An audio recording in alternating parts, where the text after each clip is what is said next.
Você é profissional de saúde, você é paciente que faz tratamento de saúde mental e nunca ouviu falar do transtorno de processamento auditivo central. Eu sei que você nunca ouviu falar porque eu também não conhecia esse diagnóstico, que é essencial e que muitas pessoas podem ter o diagnóstico errado de TDAH e, na verdade, ter essa condição que é totalmente tratável, que pode ser resolvida. Sim, é impressionante. Eu me chamo Manuel Vicente, sou médico psiquiatra. Se você não conhece esse canal, seja bem-vindo.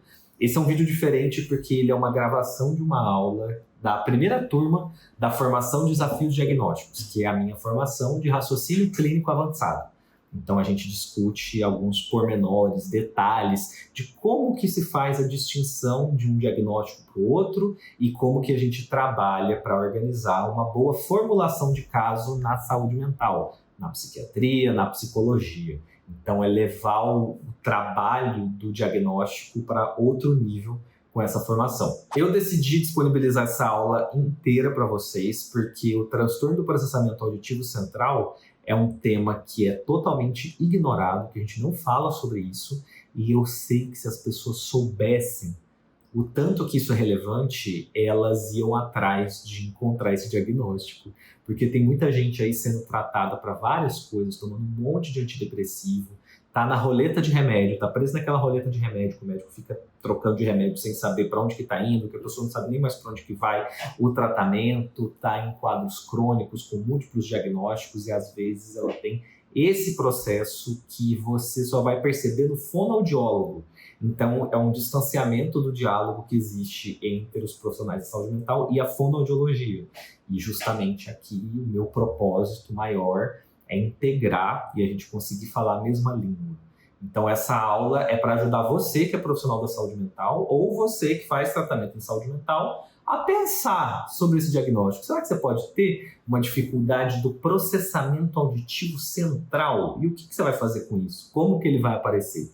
Tudo isso e muito mais, a Thalita Mazeto, que é fonoaudióloga aqui em Cuiabá, Mato Grosso, ela vai explicar pra gente. Então é uma aula que tá muito legal, eu adorei essa aula, tá incrível. E aí vocês também vão poder aproveitar, tá? É uma degustação do que acontece lá na FDD, mas que eu fiz questão de trazer aqui na íntegra, porque eu sei do valor que isso tem para as pessoas e como que isso pode mudar muitas vidas, tá? Não se esquece de se inscrever no canal, ativar o sininho e se você gostar da aula, você deixa aquele like que a gente agradece, tá? Então aproveitem essa bela aula da Thalita, tá? Tá, então essa aula a gente vai liberar, porque é um tema que eu sinto que ele é tão importante, ele é tão relevante e não tem nada sobre ele em lugar nenhum, assim, é muito difícil de encontrar.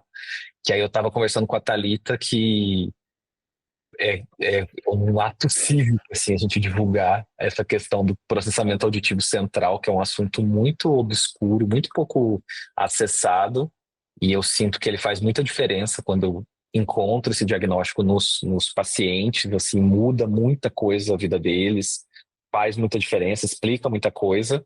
Então essa é uma aula que ela faz parte da FDD, estamos aqui na primeira turma de estudos, mas que ela vai ficar no YouTube. Então, é uma aula que vai estar disponível até para vocês poderem enviar para outras pessoas que quiserem assistir também, vão poder assistir, conhecer o trabalho da Thalita, e aí você pode se apresentar, Thalita. Eu vou ficar aqui intermediando, e aí quando alguém tiver alguma dúvida, alguma coisa assim, o pessoal manda no chat, eu pergunto, a gente vai bater nesse papo, tá?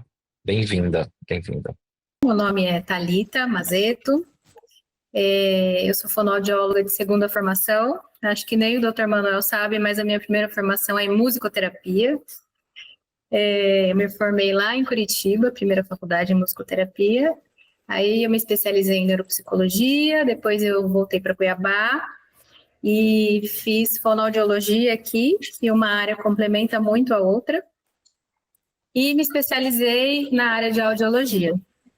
E hoje eu trabalho, então, com o processamento auditivo central, né? Que está muito relacionado, inclusive, com essas questões da música. Então, muita coisa da música que a gente aprende, a gente consegue entender melhor estudando o processamento auditivo, né? E do quanto é importante também a presença da música, por exemplo, tinha um projeto de lei antigamente de ter música nas escolas, né? De ser obrigatório na programação. E que isso estimularia muito se realmente acontecesse, né? Outra coisa que eu queria falar para vocês é assim, às vezes eu posso tender a me aprofundar um pouco mais numa questão que talvez não seja do interesse de vocês, né? Então daí vocês me dão uma puxadinha, falar, não, talvez, né? Porque como eu sou foda, eu tenho a tendência de aprofundar para minha área, né? Então... Não, o pessoal gosta quando vai fundo aqui, o pessoal gosta e então, pode mandar ver. Então, vamos lá. Então, para a gente falar de processamento auditivo central, primeiro a gente precisa entender como funciona, né, o processamento auditivo central. Então, eu vou falar um pouquinho do transtorno do processamento, mas primeiro entender como que funciona esse processamento. Então, tudo começa pela audição periférica. Nós dividimos a audição em duas partes, na audição periférica e na audição central. Então, a audição periférica, como dá para ver ali nas figuras, ela tem a parte externa da orelha externa, a parte da orelha média e a parte da orelha interna, né? E aí, depois dessa orelha interna, passa a ser a audição central. Então, como que funciona isso, né? A nossa orelha ali, ela capta os sons que vêm do ambiente, aí depois esses sons passam pela orelha média como um som mecânico, e depois passam para a orelha interna, e da orelha interna vai passar para o nervo auditivo. E aí já passa em informação como se fosse elétrica, né? É assim que funciona essa parte periférica. Eu coloquei ali, então, para vocês visualizarem um pouquinho melhor, ó, ela vai entrar ali, depois passa ali pela orelha média, que nós falamos. Aqui é o famoso labirinto lá, que é a nossa cóclea, né? Que é a orelha interna. E aí, da cóclea, ele vai passar para o nervo auditivo. Tem uma coisa bem interessante aqui, que é quando ele chega aqui no tronco encefálico, as vias, elas cruzam. Então, tudo que a gente escuta com o nosso ouvido direito vai ser interpretado no nosso hemisfério esquerdo, né? E tudo que a gente escuta com o ouvido esquerdo vai ser interpretado no hemisfério direito. E aí ele faz todo o som, ó, faz todo um caminho no sistema nervoso central para ele poder ser interpretado. Então, essa parte aqui do sistema nervoso central, dessa interpretação do som, que é o processamento auditivo central.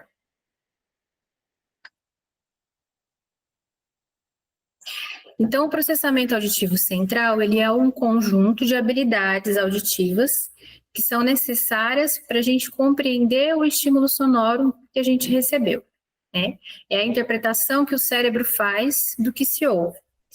Então, eu gosto sempre de exemplificar que, assim, o nosso ouvido, ele é responsável pela captação dos sons, né? O que vai dar sentido e significado àquilo que a gente escuta é o nosso cérebro, o nosso sistema nervoso central. Tanto que crianças, né, foram feitos estudos já, crianças que nascem surdas e que elas não têm essa estimulação auditiva até os 2 anos de idade, tudo ali que ia ser destinado a córtex auditivo vira córtex visual. Então, uma depende da outra. A nossa audição central depende da nossa audição periférica, né? E aí vem a compreensão daquilo que a gente escuta. Então, essas habilidades auditivas que constituem, que fazem parte do processamento auditivo, né? São, por exemplo, detecção auditiva. O que é detecção auditiva? É a habilidade de perceber a ausência e a presença de som. Muitas dessas habilidades que eu estou falando aqui são coisas que nós nem percebemos que nós fazemos, né? Porque é um processo tão automático, tão fluido, para a maioria das pessoas, que nós nem percebemos isso, assim, é uma coisa que acontece automaticamente, né? Então, detectar, por exemplo, se tem um som ou se não tem um som. Aí nós temos também a localização e a lateralização sonora. O que é isso? É saber de onde o som está vindo, né? Quem tem essa dificuldade nessa habilidade não consegue identificar de onde vem o som. A discriminação auditiva, que é a habilidade de discriminar 2 ou mais estímulos sonoros, determinando se são iguais ou se são diferentes. Então, isso é muito comum, né, nas pessoas que têm essa dificuldade do processamento auditivo, que é, por exemplo, diferenciar o som do P e do B, que são parecidos ali, né? Então, pub, os sons também do C e do G, kg, que são parecidos, eles têm ali frequências parecidas. Então, essa questão da discriminação também pode estar alterada nessas habilidades. Outra habilidade auditiva é a separação binaural. A separação binaural é a habilidade de escolher estímulos sonoros apresentados a uma orelha, separando ou ignorando informações sonoras apresentadas à orelha oposta. Então, no nosso cotidiano, na sala de aula, em vários ambientes de escuta, a gente não está num ambiente controlado, né? Nós não podemos, a maioria do tempo, usar fones de ouvido para fazer as coisas, né? No trabalho, enfim. E aí, quando a gente escuta uma coisa uma informação que vem do ouvido direito e outra informação que vem do ouvido esquerdo, eu tenho que ter essa capacidade, essa habilidade de separar esses estímulos para saber de onde que veio, de qual orelha que veio, e identificar também esse estímulo. Então, eu saber o que foi feito na orelha direita e saber o que foi falado na orelha esquerda, né? Esse também é uma habilidade importante. Outra habilidade é a integração binaural, que é a habilidade de integrar e reconhecer estímulos diferentes apresentados simultaneamente em ambas as orelhas. Então, como eu falei antes, as informações que a gente recebe da orelha direita são interpretadas no hemisfério esquerdo. Então, as informações que nós recebemos da orelha esquerda são interpretadas no hemisfério direito. Normalmente, nós temos um hemisfério que nós falamos que é uma orelha, que a gente fala que é a orelha dominante. Por que ela é dominante? Porque ela é a orelha que vai interpretar mais fácil os sons que vêm da linguagem, da fala, né? Então, por exemplo, 95% das pessoas, da população do mundo, tem a orelha direita como orelha dominante. Tem algumas exceções de pessoas que são canhotas, por exemplo, que daí elas têm a orelha dominante do lado esquerdo, mas mesmo os canhotos, a maioria deles tem a orelha dominante do lado direito. Então, tudo que eu escuto na minha orelha direita vai direto para o meu córtex auditivo aqui do lado esquerdo, que interpreta a fala, né? Então, por isso que a gente fala que a orelha direita, ela é a dominante, porque ela é a dominante relacionada à linguagem. E tudo que eu escuto do lado esquerdo vai para o direito, e normalmente o que é interpretado aqui no hemisfério direito são as nuances da fala, ou as nuances da linguagem. Então, o ritmo, a entonação, essas nuances são interpretadas do outro lado. Então, para que eu tenha uma informação completa desses estímulos, né, e consiga compreender completamente a informação, precisa ter essa conversa entre um hemisfério e outro. E é isso que a gente chama de integração binaural. Então, pessoas que têm dificuldade de integração binaural, normalmente têm algum problema em corpo caloso ali, que faz essa ligação, né? E elas não conseguem integrar as informações. E, além disso, elas perdem informações também. Então, se para interpretar a fala, por exemplo, eu preciso que seja do meu lado direito, se eu escuto no meu ouvido esquerdo alguém falando, ele vai para o direito e depois ele tem que voltar para o meu esquerdo para poder fazer essa interpretação. A pessoa que tem dificuldade nessa questão da integração binaural, ela não consegue, ela perde a informação que veio na orelha esquerda. Então, ela recebeu aqui, ela vai passar para lá e depois ela volta, só que volta faltando muitas partes. Então, ela não consegue ter a informação completa. Vai chegar sempre partes ou, às vezes, dependendo, né, do comprometimento que ela tem, nem consegue chegar a informação para ser interpretada. Então, o reconhecimento de aspectos temporais também é uma habilidade, que é perceber ou diferenciar um estímulo sonoro em período restrito e definido de tempo. É meio complicado isso, né? Mas, por exemplo, eu consegui definir, tem um teste que a gente faz no processamento auditivo, que é teste de padrão de frequência. Então, eu falo para o meu paciente que ele vai ouvir uma sequência de 3 sons e ele vai ter que me falar se os sons eles são finos ou grossos. Então, ele vai escutar lá. Pá, pá, pá. Ele vai falar fino, fino, grosso, né? Primeiro, claro, que eu treino para ele identificar o que é fino, o que é grosso, e aí depois eu faço com ele essa situação. Então, essa diferenciação, se um som é fino, se um som é grosso, se teve intervalos de tempo entre uma palavra ou outra, se o som ele é mais longo ou se ele é mais curto, isso tudo diz respeito a essa habilidade, que é de reconhecimento dos aspectos temporais da audição. Então, ali como ele fala, ó, permitem, né, por exemplo, a percepção de silêncio entre as sílabas e palavras, pausas e velocidade da fala e de música também. O fechamento auditivo é uma habilidade de compreender o todo quando parte da informação sonora está ausente ou distorcida. Então, no nosso dia a dia, né, a gente também às vezes escuta uma parte da palavra e deduz o restante da outra. Isso acontece muito. Então, isso é uma habilidade auditiva. E quem não tem, não consegue fazer esse fechamento e também acaba daí perdendo a informação, porque nem sempre a gente tem, né, o som claro, como eu falei antes, a gente não consegue ficar usando fones de ouvido o tempo todo.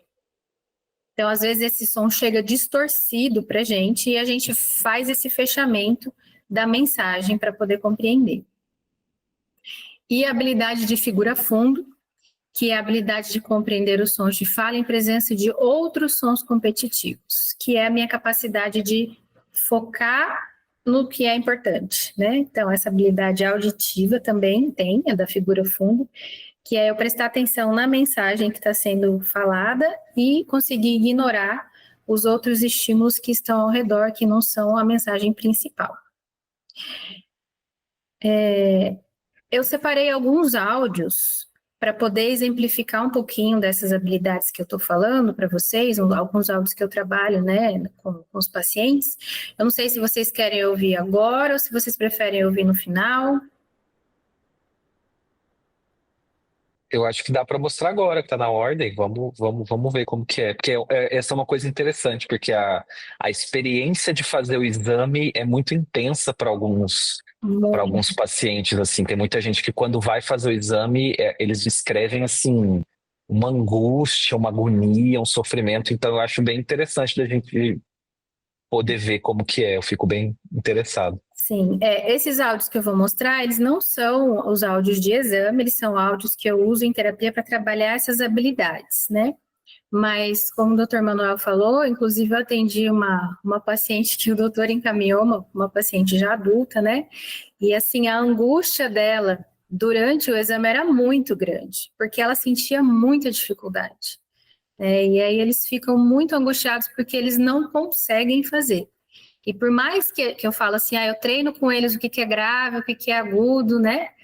Aí algumas pessoas falam, mas então você já está dando a resposta do exame. Não tem como, mesmo que eu fale, esse aqui é grave e esse aqui é agudo, eu mostro. Depois, se eu peço para eles reproduzirem, eles não conseguem, porque é algo que eles não têm habilidade para fazer, né? Então, realmente é angustiante mesmo, é muito cansativo mentalmente para eles, porque é algo que demanda muito, demanda algo que eles não conseguem realizar. Então, eu vou parar de compartilhar essa tela dos slides e vou compartilhar outra tela para poder compartilhar o som, tá?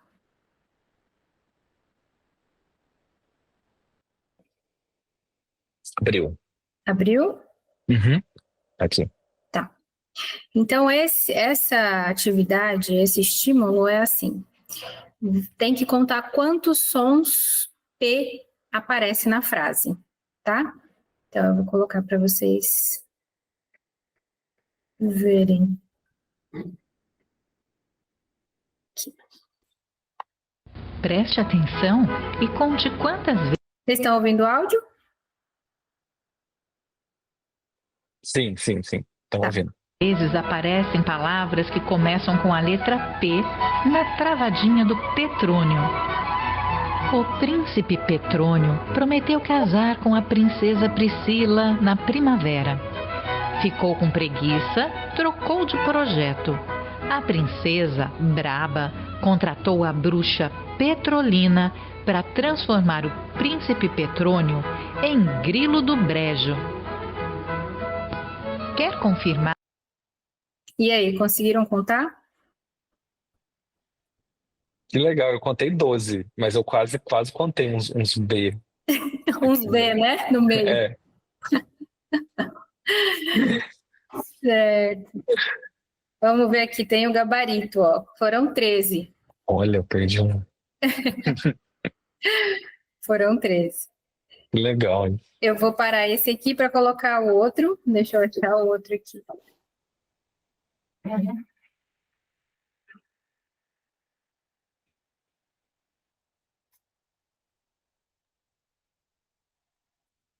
Apareceu aqui pra gente. Uhum.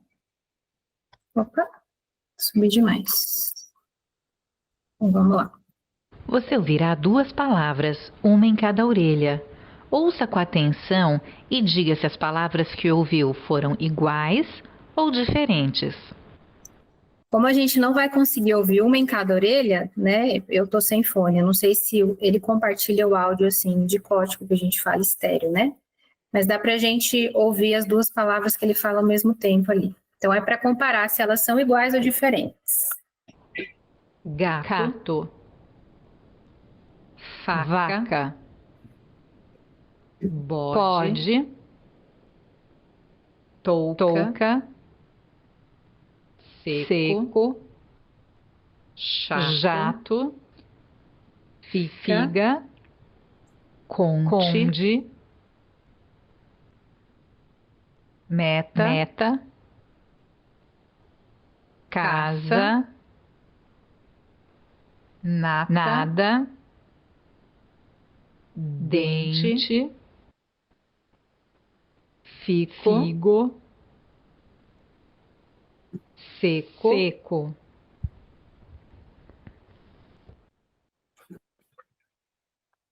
Ai, acabou aqui. Nossa, dá uma angústia, dá Eu não uma- sei como saiu aí para vocês. Se saiu estéreo ou se saiu tudo numa orelha só. Eu acho que saiu estéreo, mas eu acho que eu tava ouvindo. Não sei, eu confesso que eu fiquei um pouco confuso aqui. Tudo No que... de lado. Eu não sei se estava saindo de um lado ou do outro, dos dois. Eu tava saindo duas palavras Do mesmo lado. meio galopadinha, assim. Eu acho que dos dois lados, eu acho que tava dos dois lados, tá figo, aí juntava. Eu não Isso, sei, mas é isso mesmo, é uma de cada lado. mas deu um sonar aqui, deu uma. E eu vou vou colocar só mais um aqui para poder. Ficou um eco. Às vezes o compartilhamento não sai muito bom, né? Normalmente, quando eu faço terapia online, eu compartilho pelo Zoom, porque o Zoom ele tem uma qualidade estéreo, né? Eu consigo regular tudo isso pelo Zoom. Ah, que bom saber disso, que você consegue fazer essas Sim, o Zoom dá essa opção de compartilhar intervenções. estéreo, né? Então, tudo que eu coloco daí aqui sai certinho, uma de cada lado na orelha do paciente.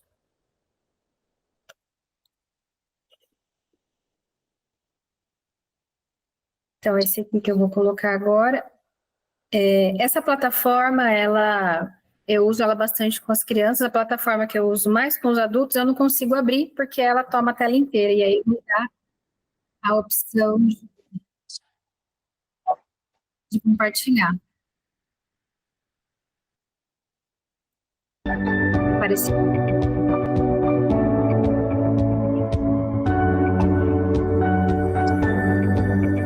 Apareceu a tela pra gente aqui do jogo.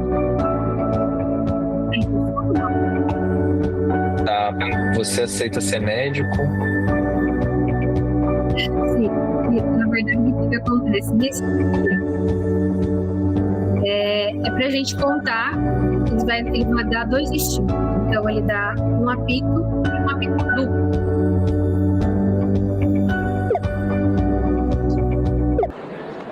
Então, esse aqui é o apito normal. E esse é o apito duplo. Ele fala que é o alterado. Vocês conseguiram ouvir a diferença ou não? Vai mais uma vez. Vou colocar. Ele é bem baixinho. Conseguiram? Tá. Eu consegui ver. Ó. O primeiro é um só e o segundo parece um grilinho, que ele tem 2. Uhum. E são 2 apitos num intervalo muito curto. Então aí ele fica assim. E o primeiro é só um apito mesmo. E aí qual é a questão? É a gente contar quantos picos alterados vai ter no exame, tá? Então vamos lá.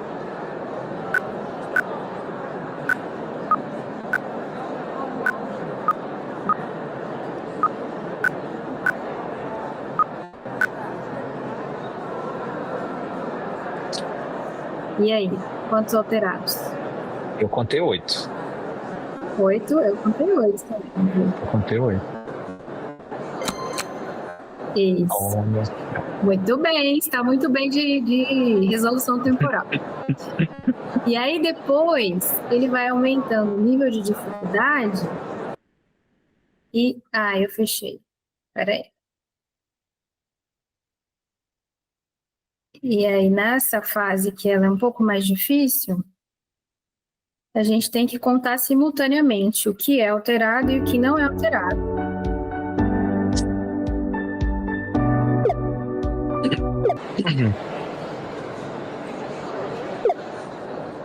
Vamos colocar aqui um pouco menos leves, porque vai contar simultâneo, tá? Então tem que contar quantos normais e quantos alterados ao mesmo tempo.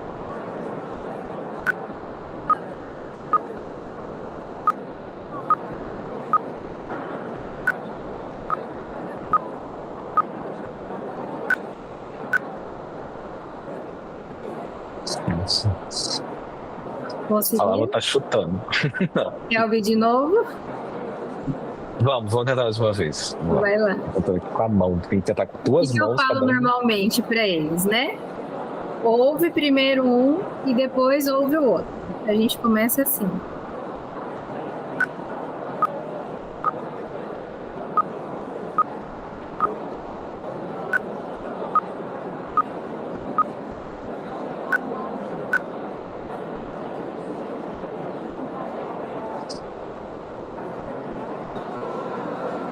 E aí, deu?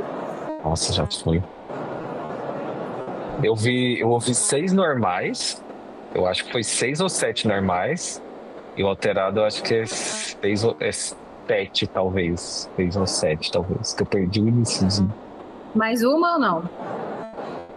Vocês querem? Vamos fazer mais uma. Vamos ver quem consegue. Eu quero acertar.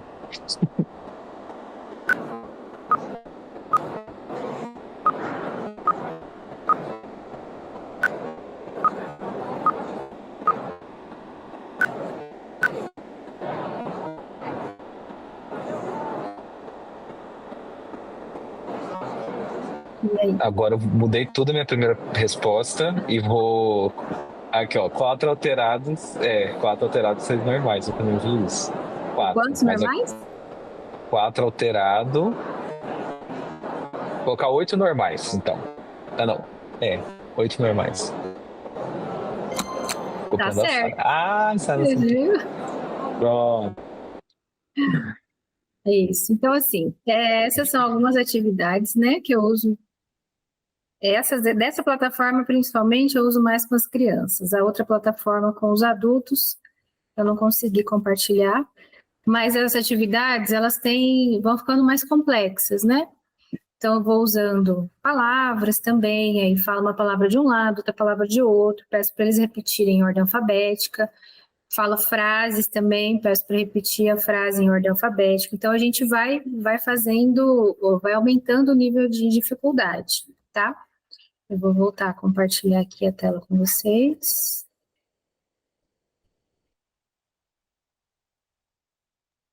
Então, normalmente, essas habilidades, como eu falei antes, são coisas que nós fazemos sem perceber, né? Que sai assim automático. Porque a formação disso no nosso cérebro, ele também é automático quando a gente é criança ainda, né? A formação do processamento auditivo central, ele se dá ali na primeira infância. Então, todos os estímulos que a gente recebe, sonoros, vão formar esse caminho do processamento auditivo sonoro, do processamento auditivo central ali na nossa primeira infância. Então, os indivíduos com disfunção ou déficit no sistema auditivo central, eles apresentam dificuldades auditivas, mesmo com limiares normais para tons puros. Então, o que significa isso? Então, aquelas pessoas que têm o exame de audiometria normal, mas mesmo assim elas têm a queixa de que elas não conseguem entender o que elas escutam, que é muito comum quando fala assim, eu acho que você é surdo, né? Porque você fala igual a velha da praça lá, que você fala uma coisa, ela entende outra, você fala uma coisa, a pessoa entende outra. E aí ela faz um exame de audição e dá normal. Ela fala, mas eu não tenho problema nenhum de audição, porque tá tudo normal, dentro dos limiares de normalidade ali da audição periférica. Mas ela não faz do processamento auditivo central para saber se esse som está sendo interpretado, né? Então, o transtorno de processamento auditivo central, ele é um déficit no processamento neural dos estímulos auditivos, que não é devido a déficit de linguagem, de cognição ou de qualquer fator de ordem superior. Então, o que isso quer dizer? Que o processamento auditivo central, ele pode ser confundido com outros diagnósticos, né?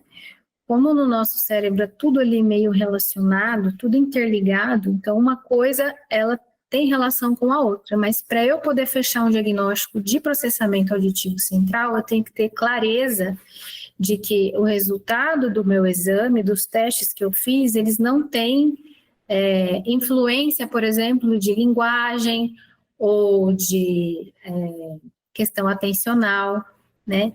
Então, eu posso sim ter as duas coisas relacionadas, né? Posso ter um diagnóstico ali de TDAH e de processamento auditivo central, mas eu tenho que ter clareza disso para eu poder saber separar o que é de um e o que é do outro, né? E por isso que eu coloquei ali avaliação e correlação. Nos testes que a gente faz, nós correlacionamos um teste com o outro para poder fechar esse diagnóstico. Então, quais são as manifestações do transtorno de processamento auditivo central, né? Algumas das manifestações, e assim, os pacientes que apresentam esse transtorno, nem sempre eles vão apresentar todas as manifestações, né? Então, dependendo da habilidade que está alterada, ele vai apresentar uma manifestação diferente. Então, a dificuldade em compreender a fala em ambientes ruidosos. Então, se tem muita gente conversando ali ao mesmo tempo, a pessoa ela não consegue acompanhar a conversa, mesmo que ela esteja conversando só com uma pessoa, e tem outras conversando ali no mesmo ambiente, ou som, música, alguma outra coisa, ela não consegue acompanhar a conversa. Lentidão para a compreensão do enunciado, pede para repetir várias vezes, leva mais tempo para responder. Então, tem aquelas pessoas também que nós falamos com ela e ela parece que fica ali um tempo para ver se ela consegue entender o que foi falado, para daí ela responder, né? Então, quando eu vou fazer o exame, eu coloco ali na observação comportamental também, né? Se a pessoa ficou agitada, se ela se movimentou muito. E essa é uma das coisas que eu coloco também, o tempo de latência aumentado, quando ela demora mais para responder do que o normal. Dificuldade para entender a mensagem. Então, esse é o básico, né? Você fala uma coisa e a pessoa entende outra. Dificuldade para perceber a intenção da mensagem. Então, como eu falei antes, as nuances da fala, né? Se é uma pergunta, se é uma afirmação, se a pessoa está falando com você de maneira irritada ou não, tudo isso a gente vê na entonação da fala, que também é interpretado pelo cérebro. Então, tem pessoas que têm, né, a questão do processamento auditivo central, que elas não conseguem identificar essas nuances. E também a questão da abstração. Então, são aquelas pessoas que geralmente não conseguem entender a piada, né, que não conseguem entender aquele sentido abstrato ali da mensagem. Dificuldade em seguir instruções orais, principalmente as complexas. Então, se você fala para a pessoa, vai lá na cozinha, pega um garfo, depois você passa ali na sala e pega o papel que está embaixo do armário. Ele já perdeu, né? Quem tem a questão do processamento, ou ficou no garfo, ou ficou no armário. Então, quando você dá uma instrução oral que é mais complexa, que a gente fala que mais de uma ordem, né, ao mesmo tempo, ele não consegue se lembrar de tudo que ele escutou. Às vezes ele inverte a ordem ou ele acaba perdendo também partes dessa mensagem. entende errado, especialmente com fala rápida ou abafada, né? Então, quando a gente tem um ambiente de fala ruidoso ou abafado, ou perde parte daquela informação, ele não consegue fazer aquele fechamento que eu falei antes. Dificuldade em discriminar e identificar os sons da fala, em aprender música, né? Então, quem tem questão de processamento auditivo tem muita dificuldade em relação à música, às vezes no ritmo, às vezes na afinação, né? Então, apresenta essa dificuldade. Dificuldade na acentuação das palavras, dificuldade de entender ali qual que é a sílaba mais forte, qual é a sílaba tônica, então não consegue acentuar as palavras por conta disso. Dificuldade em aprender outro idioma também é muito comum.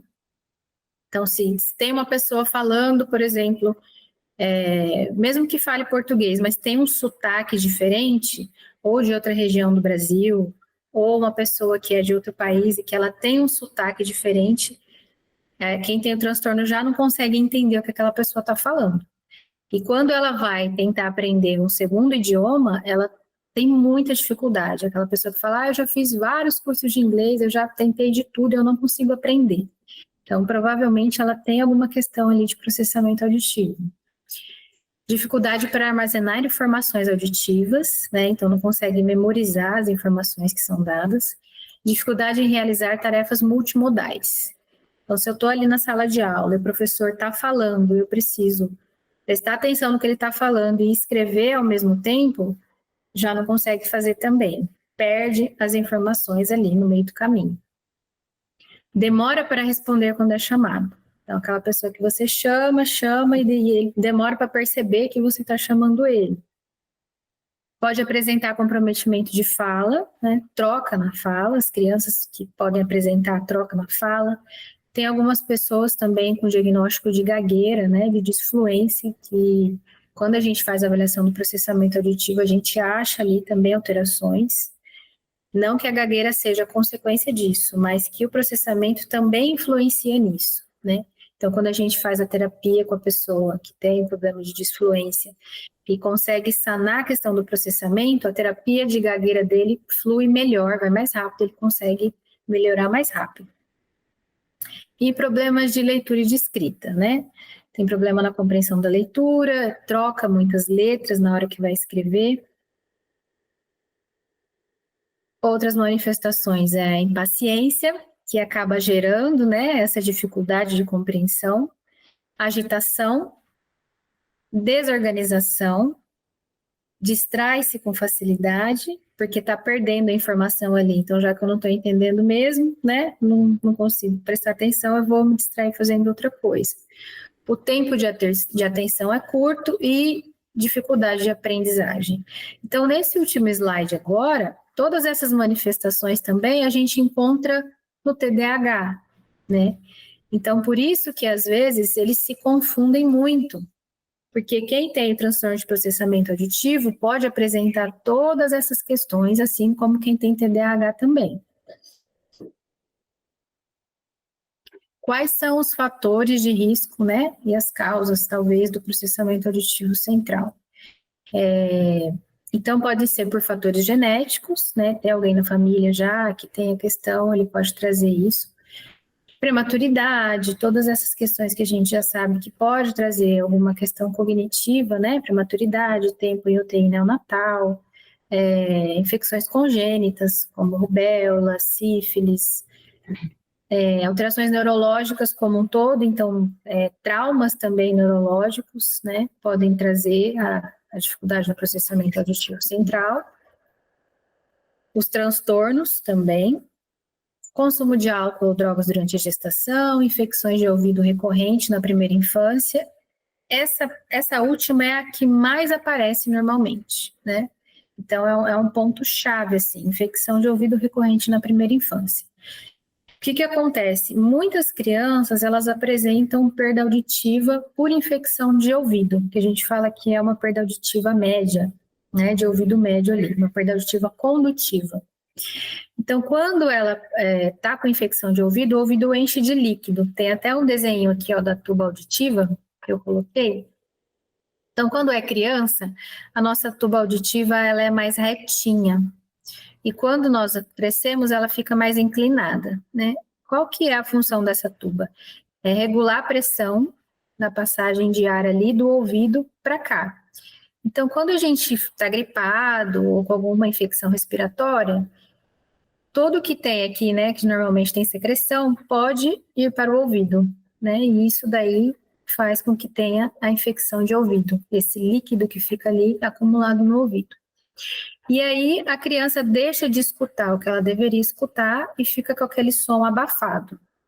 Quando isso acontece na primeira infância várias vezes, a criança ela fica em privação sensorial, que a gente fala. Então ela não consegue formar as informações ali centrais, né, para poder interpretar as mensagens, porque o som está muito abafado. Então tem coisa que nem chega no cérebro dela para ela poder interpretar. Eu só queria mostrar aqui antes esse slide aqui, ó, que é que eu falo dos sons familiares e da banana da fala também, né? Para exemplificar isso que eu estava falando em relação aos sons e aos sons que não chegam quando está com infecção auditiva, com infecção de ouvido. Então, essa aqui é a banana da fala. Ó. Esses são os sons da fala, tá vendo? Tem todas as letras aqui. Uma audição normal, em crianças, a gente considera até 20 aqui no máximo. Então, daqui, ela tem que estar ouvindo bem. Então, ela vai escutar daqui, ela vai escutar tudo, né? Porque a audição dela tá normal. Agora, quando ela tá com infecção de ouvido, geralmente cai para cá, ó. Ela tem uma perda auditiva, então ela fica em 40 decibéis ali, a audição dela. Então, se ela tá escutando aqui nessa linha, ela vai perder tudo daqui para cima, ó. Então, ela perde todos esses sons que estão lá para cima. E aí, se ela fica nessa privação sensorial várias vezes, porque às vezes uma infecção de ouvido demora para secar todo o líquido que tem ali, 1 semana, 2 semanas, e se isso acontece num processo recorrente, ela não consegue depois fazer essa discriminação corretamente, né? Então, esse caminho do processamento não consegue ser formado. Então, outros fatores de risco e causa é a presença de processos alérgicos e respiratórios, como eu falei, que acarretam também na questão de infecção de ouvido, né? Tais como sinusites, rinites, hipertrofia de adenoides e amígdalas. Então, quando a gente fica gripado mesmo, né? A gente percebe que o nosso ouvido, ele fica meio tampado ali. Mesmo que a gente não tenha infecção de ouvido, a gente está gripado ou alguma coisa nesse sentido, a gente sente que ele está tampado. Então, também não está recebendo todo o som que deveria. Privação sensorial, que é isso que eu estou falando, né, de não receber os sons que deveria. E o envelhecimento cerebral também é uma causa de processamento, de transtorno de processamento auditivo central, né. Normalmente, quem tem o processamento normal, a partir dos 50 anos, pode começar a apresentar ali alguma alteração. Vai depender muito do estilo de vida, né, de como que a pessoa vive, quais os estímulos que ela tem na vida dela. E a partir dos 60, esse número aumenta mais. Então, a probabilidade, né, de se ter questões de processamento auditivo central a partir dos 60 anos, ela é muito maior. Então, aqui já falei das questões, né, de fala. Quais são as comorbidades? Pode apresentar características de outros transtornos cognitivos, né? Alterações linguísticas e comportamentais. Então, como eu falei antes, em relação principalmente ao TDAH, né, se confundem muito, se fundem ali, porque eles têm características muito parecidas. Então, o transtorno de processamento pode ocorrer sozinho ou associado a outros transtornos. Então, junto com o transtorno de linguagem, junto com o TEA, junto com o TDAH. Então, por isso que é tão importante a gente fazer o diagnóstico diferencial, né? Eu já atendi pacientes, por exemplo, que vieram para mim com o diagnóstico de TDAH, e quando a gente foi fazer a questão do processamento auditivo, ele também tinha uma questão de processamento auditivo que estava muito alterada, né? Então, às vezes, a gente pega um paciente achando que é um TDAH, já peguei também um paciente que foi encaminhado para tirar dúvida, né? Ele estava fazendo investigação e aí foi encaminhado para ver se tinha questão do processamento auditivo ou não. E aí ele tinha o processamento, a gente fez o trabalho de terapia, de reabilitação, e ele melhorou, né? Então não precisou tomar medicação nem nada nesse sentido. Como que a gente faz também essa questão do diagnóstico diferencial, né? Nos testes ali eu tenho parâmetros e eu consigo avaliar o que é auditivo e o que é de funções superiores.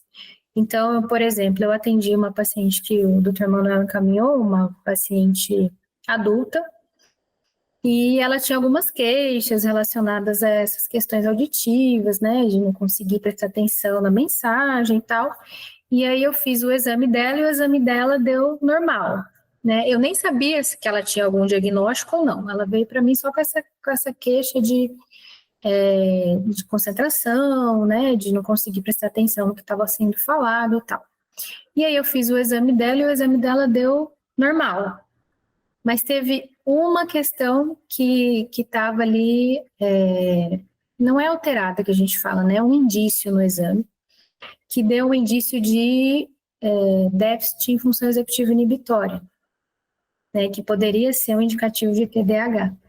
E aí eu falei para ela na devolutiva, eu falei, olha, seu processamento está tudo normal, está tudo certo, mas deu ali um indicativo de função executiva inibitória, né? Então, talvez você conversasse com o médico para saber, para investigar mais, e aí ela me falou assim, não, mas eu tenho TDAH, né? E eu nem sabia que ela tinha o TDAH. Então, é possível ver nos exames essa diferença, né? Ou esse casamento.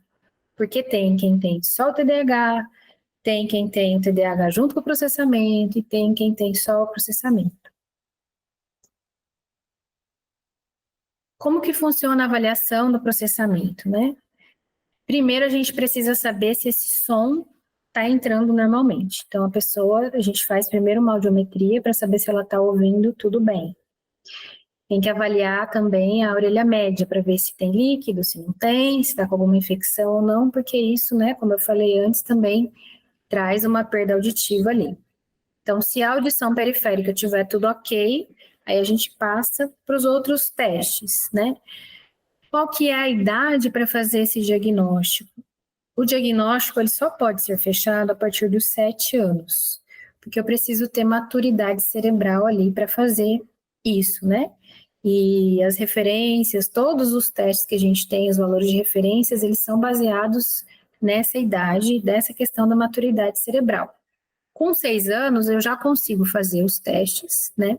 A maioria deles tem parâmetros para isso, mas eu não posso fechar o diagnóstico, porque a gente não está com o cérebro maduro ainda suficiente. Então, normalmente a gente coloca ali que ele apresentou imaturidade, né, nas habilidades que já deveriam estar mais maduras, mas a gente não consegue ainda fechar o diagnóstico de transtorno do processamento auditivo. Para fazer o exame, eu também preciso ter um nível cognitivo aceitável, no sentido de a pessoa entender o que ela precisa fazer ali, porque é uma avaliação comportamental, né? Então, eu dependo da resposta do meu paciente. Então, eu não consigo atender, por exemplo, um paciente TEA que tem um comprometimento cognitivo muito grande, porque ele não vai conseguir me dar a resposta, então eu não vou conseguir avaliar, né? Então, a avaliação comportamental do PAC, ele tem 9 testes padronizados.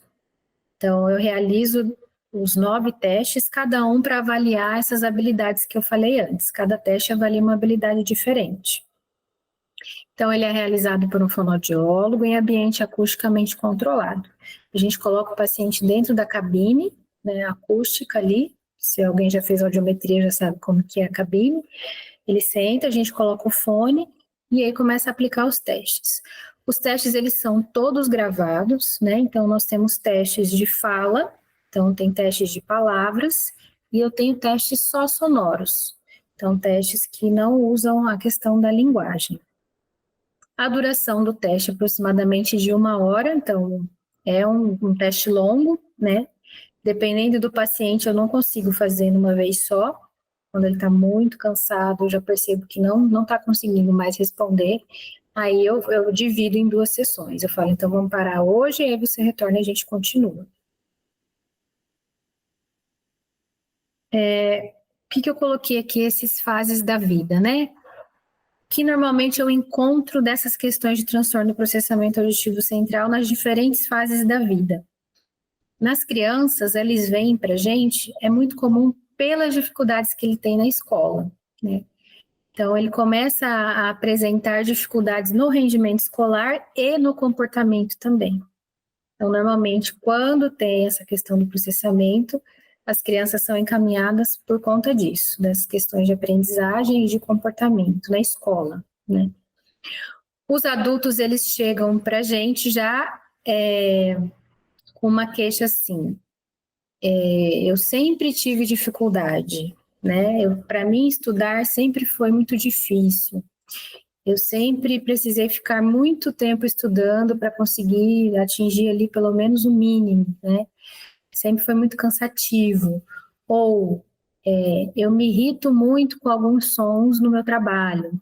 Eu não consigo me concentrar com as pessoas trabalhando ali ao mesmo tempo que eu fazendo barulho, né? E apresenta essa questão dessa irritabilidade.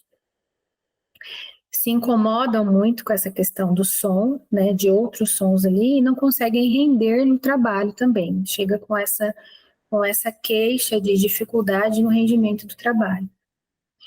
E os idosos, eles chegam normalmente trazidos pela família, né, que é aquele idoso que já não está mais querendo conversar muito, porque ele não consegue entender ali o que está sendo dito.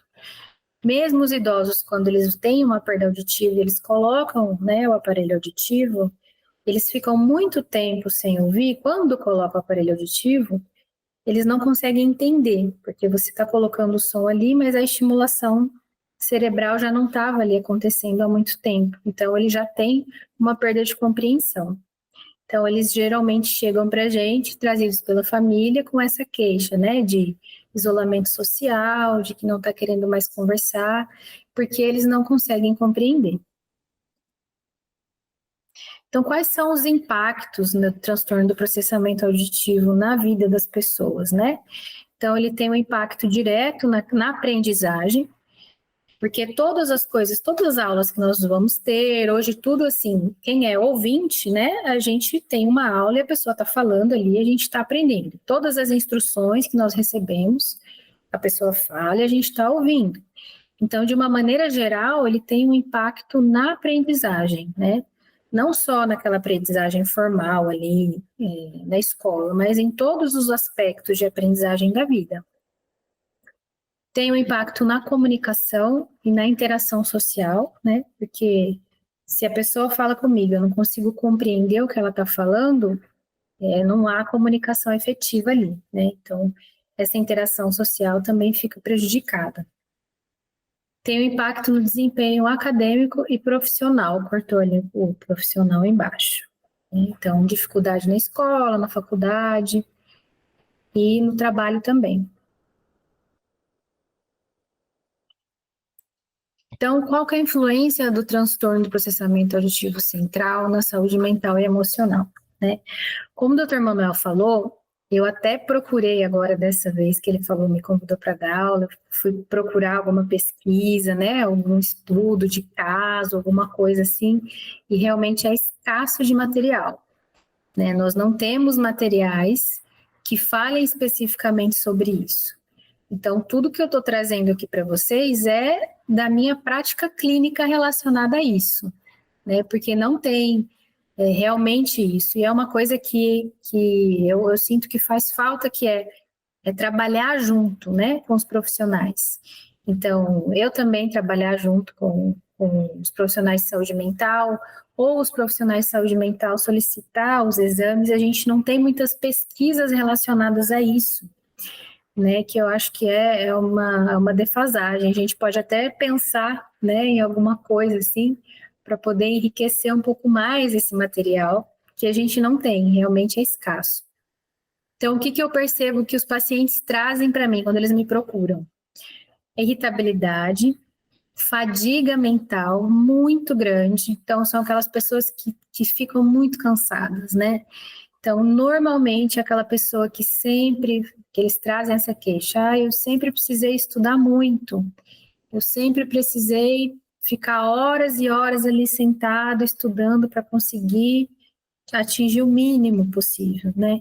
Então, eles têm uma fadiga mental o tempo todo, uma ansiedade, estresse, sentimento de incapacidade, né, que eles carregam muito forte com eles também, eu não consigo fazer isso. Eu já sei que eu não consigo, que eu não vou dar conta, né? Baixa autoestima, e eles têm também uma questão de isolamento social, que isso está mais presente nos idosos, que eu vejo, né? Eles acabam se isolando socialmente. Ali na questão da ansiedade, eu tenho uma paciente que veio para mim, foi muito interessante, assim, o que aconteceu, né, com ela. Ela chegou para mim com uma queixa de que ela tinha crise de ansiedade quando ela ia fazer provas. E aí eu não entendi por que ela tinha vindo me procurar, né? E aí ela falou que ela estava fazendo acompanhamento com a psicóloga já, ela estava fazendo faculdade, e ela estava fazendo faculdade de fono. E aí, em uma das aulas que ela teve na faculdade, ela ouviu uma aula sobre processamento. E aí ela correlacionou a questão assim, quando ela era pequena, todas as vezes que ela tinha que fazer a prova, ela não ia bem nas provas. E ela era muito cobrada em casa. Então, ela falava que ela fazia aula de reforço e que ela precisava estudar horas infindáveis e que era muito cansativo para ela, era muito puxado para ela. E mesmo assim, às vezes ela não conseguia atingir, né, a média ali do que ela precisava. E aí ela começou a ter crises de ansiedade quando ela ia fazer provas. E aí a gente fez o exame dela e realmente tinha uma alteração de processamento auditivo, né? A gente fez a terapia, ela melhorou muito, e aí ela conseguiu melhorar, né? Claro que ela continuou com acompanhamento com a psicóloga e tal, para poder ressignificar essas questões. Mas que talvez se ela fosse ali, né, na infância, se alguém falasse para ela, se ela soubesse disso, talvez ela não chegaria, né, no ponto que ela chegou relacionada a essas crises de ansiedade por conta da vida acadêmica ali, né? Então, como que a gente pode tratar essas questões do processamento auditivo, do transtorno do processamento auditivo? O treinamento auditivo, ele é um programa de intervenção que normalmente ele atua em 3 aspectos. Nas atividades de reabilitação, que são os exercícios, né, que nós fazemos na sessão. Estratégias compensatórias, que são as ferramentas que eu vou dar para o meu paciente para ele conseguir viver melhor com aquilo que ele tem. Então, como que funciona isso? Se eu sei que eu tenho dificuldade em memorizar a sequência de alguma coisa, ou eu vou anotar, ou eu vou deixar algum lembrete visual, né? Eu vou usar recursos e estratégias para ajudar ele a melhorar esse desempenho, até que a gente consiga normalizar as funções, né? Mas fazer como se fosse um autoconhecimento mesmo, né? Então, ele vai se autoconhecer ali, vai perceber, vai ter uma automanutenção do que ele precisa, da dificuldade que ele tem e de como que ele pode compensar isso de alguma maneira até que a gente consiga melhorar, né, essa escuta dele. E as modificações ambientais também. Então, muitas vezes, quando chega para mim, o paciente, crianças na escola também, eu sento lá no fundo, né? Então, para uma criança com processamento auditivo alterado, que senta lá no fundo, ela não vai conseguir mesmo. Então, a gente tem que fazer essas modificações ambientais, tem que sentar na frente, tem que sentar longe de janela, ou no momento que você for estudar em casa, uma pessoa adulta, evita lugares ruidosos, né? Procura ficar num lugar mais tranquilo, que não tenha tanto som.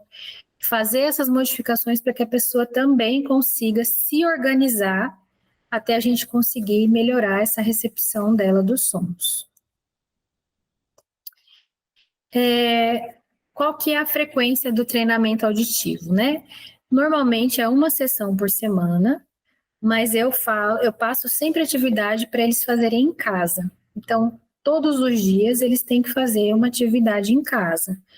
Porque eu explico para eles, eu gosto de fazer, né? Dar um exemplo que é assim: a gente está construindo um caminho que não tem. Então, a gente está ensinando o seu cérebro ali a escutar e a entender. E é um caminho que não foi formado. Por algum motivo, esse caminho não foi formado. Então, é como se a gente imaginasse ali, sabe quando tem um lugar que tem matinho, graminha crescendo assim, né?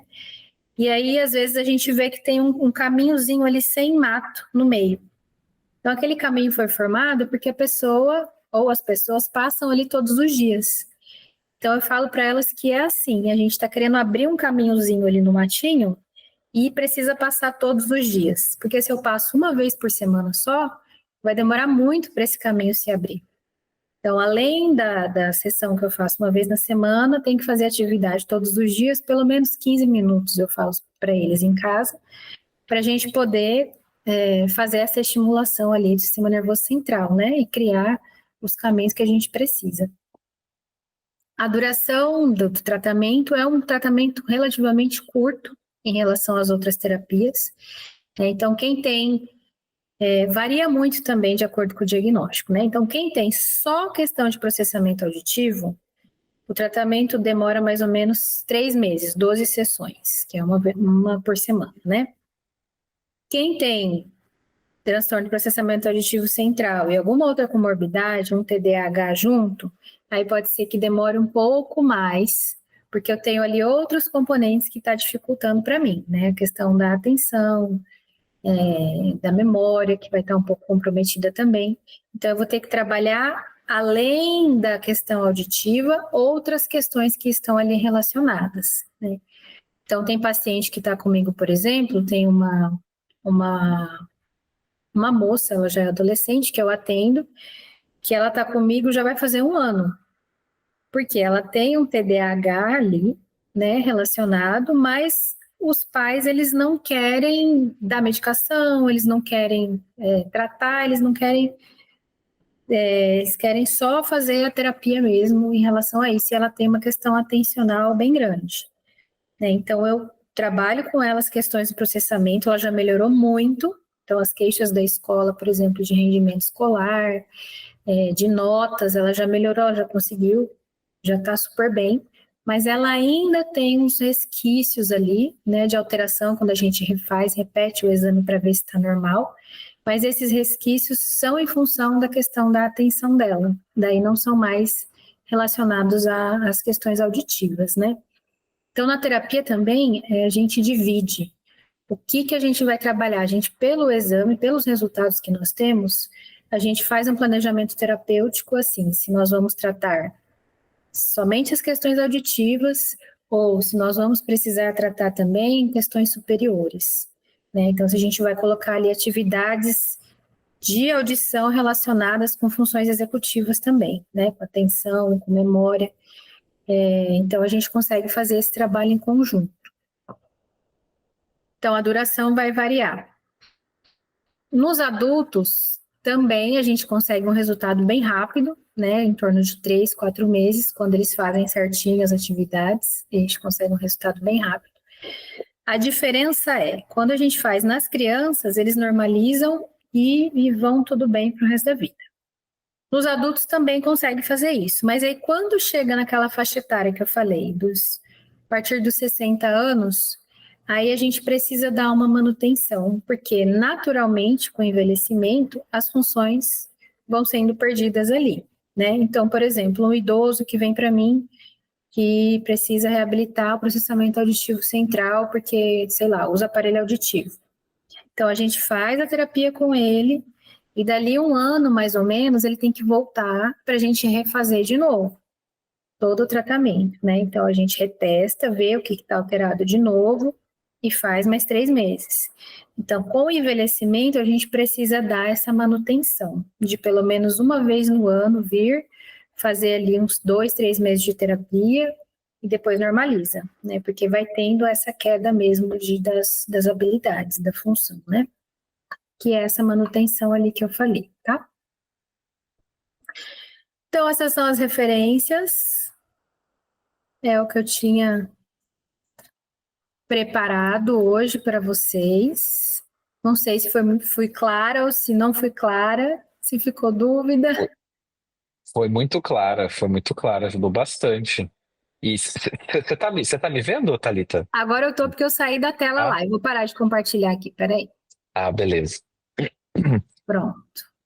Porque eu fiquei assim, eu adorei, e é muito interessante você poder trazer essa profundidade, porque eu conheci, li através da internet, assim, por conta própria, sobre o transtorno de processamento auditivo central, e aí no momento em que eu liguei essa chave, assim, nossa, existe isso, existe essa situação, né? Ela tem um nome, ela tem uma tem um tratamento, eu passei a prestar atenção e aí eu comecei a encontrar. Quando eu liguei que existe, eu comecei a encontrar.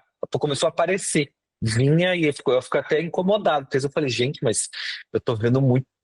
Não antes era zero, antes não existia, e de repente começou a existir. Aí começou a vir a cada 2 semanas, assim, uma vez por mês acabava surgindo uma história assim que parecia muito, né? E aí Sim. eu quero ouvir de você, assim, que tipo de histórias que eu acho que você já deu vários exemplos, né, de, de casos que você viu e tudo mais. E aí eu quero compartilhar, assim, que eu vejo, por exemplo, quando eu estou investigando suspeita de TDAH. Então, a pessoa que talvez tenha TDAH, aí eu estou perguntando sobre as questões na escola. E aí eu vejo que tem uma dificuldade de aula, e aí a pergunta que eu faço é: mas e em lugar cheio, por exemplo, uma festa, você consegue ouvir as pessoas? Ou mesmo quando às vezes tem uma que está na faculdade, né? Aí você consegue. Aí eu sou mais específico. Lá na aula, quando você quer conversar com alguém que está assim atrás de você, você consegue conversar e voltar? Isso é uma coisa fácil para você? Como que é? Então eu pergunto assim, e às vezes eu acabo encontrando essas histórias e percebendo essa relação da pessoa com o som. Você consegue dar mais exemplos de perguntas que a gente poderia fazer, de formas que a gente poderia observar? Porque no fim das contas eu acho que acaba entrando muito nesse ponto. A pessoa com queixas, dificuldades, às vezes tem TDAH, tem tudo de TDAH. Onde que eu encontro essa parte do som, do processamento auditivo? Isso. Na verdade, assim, o que seria o mundo ideal, né? Quando chega ali o paciente com suspeita de TDAH, fazer o processamento, porque eles são muito parecidos, né? Eles têm comportamentos muito parecidos, mesmo que às vezes você pergunte, mas você consegue conversar e depois voltar? A gente não sabe se isso está relacionado a uma questão auditiva ou uma questão atencional, né? Então, o mundo ideal seria toda a investigação de TDAH fazer o processamento auditivo, né? Eu tenho, por exemplo, um paciente que eu atendi que ele veio, tem uma psiquiatra que ela é de crianças e adolescentes aqui em Cuiabá, que todas as vezes que ela vai fazer uma investigação de TDAH, ela encaminha para fazer o do processamento, né? Para ela poder fechar o diagnóstico. Então, veio essa criança para mim, ele tinha todas, porque eu faço uma anamnese, né? Então ele tinha todas as características. Eu falei, esse vai ter um processamento aí, tem certeza. Dificuldade com inglês, dificuldade troca na letra ali, não consegue acompanhar às vezes a leitura. Eu falei, tem toda uma situação, é alérgico extremamente ali, tinha umas questões de alergia e tal. E aí, quando eu fiz o exame dele, deu tudo normal, né? Então, ele tinha um processamento normal, mas tinha uma questão ali de função executiva inibitória, né? Então, o TDAH e o transtorno de processamento, eles estão ali assim, não tem algo que a gente consiga ver, né, a olho nu, clinicamente, vamos dizer assim, na conversa, que fala, não, é ou não é, tem ou não tem. Eu ainda não consegui, só consigo mesmo quando eu faço o exame. Porque daí eu descarto, né, as outras questões e consigo ver ali especificamente aonde que está a alteração, o problema dele. Mas eu tenho, por exemplo, também casos de pessoas que eu estou atendendo agora, inclusive uma menina também, que ela foi fazer essa investigação e a mãe achava que ela era TDAH o tempo todo, né? Que ela era TDAH, que ela era TDAH. E aí veio para mim, eu fiz o exame do processamento, deu bem alterado, né? E tem um teste que a gente faz, que ele é um indicativo muito forte de função executiva inibitória, de déficit em função executiva inibitória, né? E é por esse que às vezes eu encaminho para o psiquiatra ou não.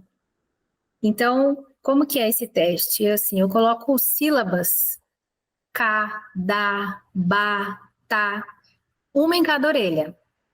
Então, ao mesmo tempo você está ouvindo aqui ba e aqui tá, aqui cá e aqui dá. Né? Para que é esse teste? É para ver qual é o lado especializado na linguagem do seu cérebro. Então, como eu falei antes, a nossa orelha direita normalmente é a orelha dominante. Então, o meu lado especialista em linguagem, para decifrar a linguagem, é o hemisfério esquerdo, né? Então, eu faço esse teste para ver realmente se está certa essa especialização de linguagem dessa criança ou desse adulto, enfim. E aí ela vai responder mais, ela vai ter mais acertos da orelha direita e menos acertos da orelha esquerda, que é muito normal e que indica que realmente a especialização cerebral de linguagem é do lado esquerdo. E aí, no segundo momento, eu falo para ela, agora você só vai repetir o que você ouviu na orelha esquerda. Ignora o da direita. Ignora. Só repete o que você ouviu da orelha esquerda. Então, o que a gente faz quando a gente está falando isso? A gente está colocando atenção ali para aquilo, né? Então, quem tem ali uma função executiva inibitória ok, vai conseguir inibir do lado direito e prestar atenção no lado esquerdo. Quem não tem a função executiva inibitória funcionando legal, ou mantém a quantidade de acertos ou diminui a quantidade de acertos da orelha esquerda. Mesmo eu falando, presta atenção só nessa orelha, e aí eu fico o tempo todo, ó, sei lá, a pessoa tá dentro da cabine, ela tá errando muito, eu fico assim, desse lado. Aí eu falo às vezes, coloca a mão aqui, ó, pra você lembrar que é desse lado que você tem que lembrar, tá bom? Ah, tá bom. E aí ela vai e repete tudo que tá ouvindo na orelha direita. Então, esse teste que é o indício de déficit em função executiva inibitória, que daí seria, né, uma portinha ali para dúvida se tem TDAH ou não, e aí eu encaminho geralmente para fazer esse diagnóstico diferencial. Nossa, que interessante saber dessa intersecção até no teste, né, de você conseguir ver função. Sim. Tem um outro teste também, que ele é um teste, ele é mais complexo. Existem duas linhas em quem aplica, né, a questão do processamento auditivo central do exame. Então, existe a linha das pessoas que falam assim, não, nós vamos só avaliar a audição, e existe a linha de quem faz esse casamento entre audição e funções superiores, né? Então, por exemplo, tem fonoaudiólogas que só aplicam os testes relacionados à audição, que não tem intervenção nenhuma de linguagem ou de função superior. Então, esse teste que eu falei, da função executiva inibitória, tem fonoaudióloga que não aplica, porque para ela acha que não é interessante ela saber se tem um indício de função executiva inibitória ali ou não, porque ela está avaliando só as questões auditivas. Então, tem essa divisão muito grande dentro da fonoaudiologia. Eu optei por fazer esse casamento, porque para mim, na minha prática clínica com os pacientes, faz muita diferença, né? Então, tem um teste, por exemplo, que é o chama SSW, que a gente coloca 2 palavras de um lado e 2 palavras do outro lado. 2 são ditas aqui e a terceira palavra, ela é meio que dita ao mesmo tempo nas 2 orelhas, né? Então, um pedacinho da segunda e um pedacinho da terceira são faladas ao mesmo tempo nas 2 orelhas. E aí a quarta palavra na outra orelha. E aí eu falo para a pessoa, você tem que repetir para mim as palavras na sequência que você ouviu. E aí ela vai repetir, né? Ou não. Então, esse é um teste que demanda muito de funções superiores. Então, ele demanda de memória sequencial, ele demanda ali de atenção de linguagem. Eu consigo também ter mais fragmentos ali, né, mais indícios de que tem alguma coisa de questão superior e não só puramente auditiva. E aí eu encaminho para poder fazer esse diagnóstico diferencial. Porque também faz diferença. Eu pego um paciente Ele tem só processamento. Vamos lá fazer a terapia de processamento. E demora muito, não flui, não anda, tá demorando para ir, né? Então, eu tô vendo que tem alguma coisa ali que não é só o processamento. Ele tem outra questão relacionada. Então, essa paciente que está comigo há um ano quase, ela não toma medicação, ela não faz nada em relação à questão atencional dela. E aí, ela tá ali comigo exaustivamente, né? Porque o que eu podia resolver, eu resolvi. Mas as outras questões eu trabalho também, mas tem coisas que a gente não alcança sozinho, né? Então, a gente precisa ter ali um trabalho em conjunto. Sim. E perguntaram aqui a questão do o autismo. Você também vê essa intersecção? Costuma aparecer? Porque eu vi umas características que também dá para pensar. Sim, aparece. Eu tenho alguns pacientes autistas que eu atendo também. Normalmente, eles têm uma característica, por exemplo, daquela habilidade de figura fundo. Os autistas têm bastante dificuldade nessa. Eles têm já essa alteração como se fosse uma comorbidade do autismo já, né? Então, não seria nem, é uma alteração de processamento, seria ali uma comorbidade do autismo. Mas eles apresentam também, e aí, normalmente eles vêm para a gente para poder fazer essa questão do diagnóstico para ajudar na aprendizagem, né? Para ver se a questão do que está prejudicado ali na questão da aprendizagem é só relacionada ao autismo ou se tem alguma outra questão auditiva também. E muitos têm a questão auditiva, né? Então, eu atendo ali 2 que eu tenho. Eu tenho 3 autistas agora. E eu faço com eles a terapia, demora um pouco mais também, né? Porque eles têm outras questões que eles trazem, mas a gente consegue ver um resultado muito melhor. O que eu percebo de diferente quando a gente faz a terapia do processamento e quando a gente não faz? Às vezes aquela criança fica ali na psicopedagoga lá um tempão e ela não consegue evoluir.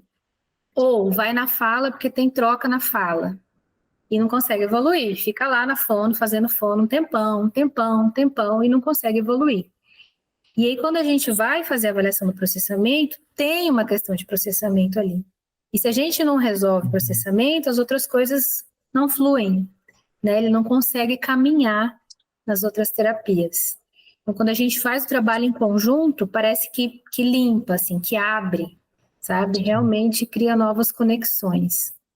E o que eu acho muito interessante, assim, e eu percebo a importância desse assunto, é porque é o tipo do diagnóstico que, primeiro, se não identificar, vai travar todo o resto que está acontecendo, e é o tipo do diagnóstico que tem uma possibilidade de intervenção extremamente eficaz e duradoura, né? Pelo que eu entendo, assim, a gente, por exemplo, para TDAH, é complexo da gente falar de intervenções que são duradouras, né? Depois que eu fiz aquele trabalho ali, algumas semanas, alguns meses, minha vida mudou dali para frente. Quando a gente fala só do TDAH, conforme é conduzido normalmente, né? Em todos os lugares, o autismo também agora, mas os elementos esse tratamento de processamento auditivo, ele tem essa característica, né, de talvez mudar a vida da pessoa, assim, ser um elemento divisor de águas, né? Exatamente. Parece que abre. Eu falo que assim, eu sou míope, né? Eu uso óculos. E aí, quando eu tô sem óculos, às vezes eu coloco a lente de contato e falo, nossa, acendeu a luz, né? Como se abrisse o ouvido mesmo, acendesse a luz ali da compreensão do ouvido, que é uma coisa que a pessoa ela nem sabe como que é ser diferente, né? E aí, quando ela começa a evoluir, ela vê essa possibilidade que ela consegue fazer, nossa, isso faz muita diferença mesmo. E aí eles começam falando assim, não consigo, porque eu mando atividade para casa. Não, isso é impossível. Não, isso é impossível. Eu falo, não é impossível. Né? Você vai treinar, é como se você estivesse aprendendo um esporte novo. Você não consegue sair jogando a bola, você não consegue, né, chegar lá no esporte e jogar muito bem. Não é assim que funciona, a gente tem que treinar. Então, daí você treina todos os dias. Se você treinar todos os dias, você vai conseguir. E aí, no final, eles conseguem, assim. Eu dei alta para uma paciente minha, que ela TDAH, uma adolescente, e ela ficou comigo ali um tempo, ela fazia acompanhamento, tomava medicação, né? Mas tinha muita queixa de escola, ia na psicopedagoga, aí veio, fez o exame, deu alterado. A gente fez a terapia com ela, ela evoluiu muito, demais, assim. Inclusive, em funções executivas, que eu também trabalhava com ela, né? E aí um dia eu falei para ela assim, então tá bom, agora você já tá ótima, agora você não vai mais precisar vir aqui, já tá tudo bem. E aí ela começou a chorar, e aí eu não sabia se ela estava chorando de alegria, se ela estava chorando de tristeza, né? E aí ela começou a chorar e eu falei para ela, o que que foi? Por que que você tá chorando? Ela mandou mensagem para a mãe dela, vem aqui agora, mandando mensagem para a mãe dela chegou lá desesperada, assim, porque a mãe dela deixava ela e depois ia buscar. O que que aconteceu? O que que aconteceu? Eu falei, nada, eu só dei alta para ela, eu falei que ela não vai mais precisar vir, que já tá tudo bem, já tá tudo ótimo. Aí a mãe dela olhou para ela, é só isso? Foi que ela falou, ai, que bom! E aí a menina chorava, chorava, chorava. Então, assim, é um reforço da capacidade também, né? Além de trazer ali um benefício, vamos dizer, acadêmico, mas essa questão da capacidade, né? De trazer essa coisa da pessoa falar, eu consigo fazer, né? Agora eu posso fazer. Então, foi a paciente mais emocionante, assim, que eu tive. Eu falei, não vai precisar vir. Ela começou a chorar. Que legal, que interessante. E assim, e sempre tem essa história, então, né? É uma dificuldade que a gente coleta a história, vê que estava ali desde muito nova na pessoa, então ela não vai começar a ter com 15 anos, com 16 anos o problema, né? Ela já tem isso lá no É. quando estava conectando os fiozinhos no início, e aí a história, o esperado é se ela conseguir se engajar, se conseguir responder bem ao tratamento, ela também consegue uma melhora que tende a ser duradoura, né? Não é, ou pode depois de um ano voltar a ter. Como que funciona essa? Normalmente não. A não ser que ela tenha, por exemplo, um trauma, né? Como eu falei, às vezes traumatismo craniano, um AVC, algumas situações assim. O processamento ele é formado ali desde muito jovem. Então, se a pessoa conseguiu, né, ter essa habilidade, ela não vai perder essa habilidade, a não ser que aconteça alguma coisa ou, sei lá, uma doença degenerativa, né, alguma coisa nesse sentido. Então, depois que a gente faz a terapia, normalmente isso se mantém para o resto da vida, né? O que pode acontecer às vezes? A gente atende crianças pequenas, então com 7 anos. Os parâmetros de avaliação dos 7 anos são diferentes dos parâmetros de avaliação de 9 anos, por exemplo, né? Ou de 10 anos. Então, os parâmetros eles vão aumentando. Então, uma criança de 7, ela tem habilidade para fazer, vamos dizer assim, um teste lá que tenha 60% do teste. Uma criança de 9, ela já tem que estar conseguindo fazer 75% do teste. Então, o que acontece às vezes? A gente avalia a criança pequena, faz a terapia com ela normaliza dentro daquele parâmetro e vai embora. Aí, depois de uns 2 anos, mais ou menos, ela volta com algumas queixas. Aí a gente faz a reavaliação, ela está fora dos parâmetros de 9, porque às vezes esse cérebro dela precisa de um pouco mais de estímulo para poder terminar de formar. Então, isso pode acontecer. Não é o normal, né? Normalmente a gente faz a terapia ali, ele normaliza e vai embora, não precisa mais. Mas já aconteceu também disso, assim, de eu normalizar naquele parâmetro e a criança voltar para mim depois de 2 anos, porque ela não conseguiu terminar de formar ali o caminho, né? E isso é diferente, a avaliação e a vivência disso é diferente, por exemplo, da hipersensibilidade do autismo. Aquela hipersensibilidade sensorial, ela como que se relaciona esses dois elementos? É diferente, mas também pode ter relação, né? A questão sensorial do autismo, a gente tem que investigar também, porque às vezes, por exemplo, tem um mecanismo que a gente fala na nossa audição, que é o músculo estapediano. Toda vez que a gente escuta sons intensos, ele funciona ali. É como se ele brecasse para não deixar todo o som intenso passar, porque senão você pode ter perda auditiva. Então, às vezes a gente fala que esse movimento a gente consegue ver que tem um exame que mede a supressão do som. Os autistas, às vezes, têm deficiência nessa questão. Então, acaba que passa o som todo livre ali e ele não tem essa supressão de som. Por isso, ele tem essa hipersensibilidade. Mas também tem autistas que têm questão de função executiva inibitória, né? Que também está relacionado daí ao TDAH ali, e ele não consegue filtrar, ele não consegue fazer, por exemplo, eu estou ouvindo o barulho do ventilador o tempo todo, tá ligado? Eu estou ouvindo ele. Mas o que meu cérebro faz? Inibe para eu não ficar prestando atenção nesse estímulo, né? Para eu prestar atenção no estímulo que eu preciso. Então, quem tem essa questão de deficiência em função executiva inibitória não consegue fazer essa inibição. Então, ela está ali o tempo todo ouvindo tudo. Por isso que é uma loucura, né? E por isso que tem, às vezes, essa hipersensibilidade.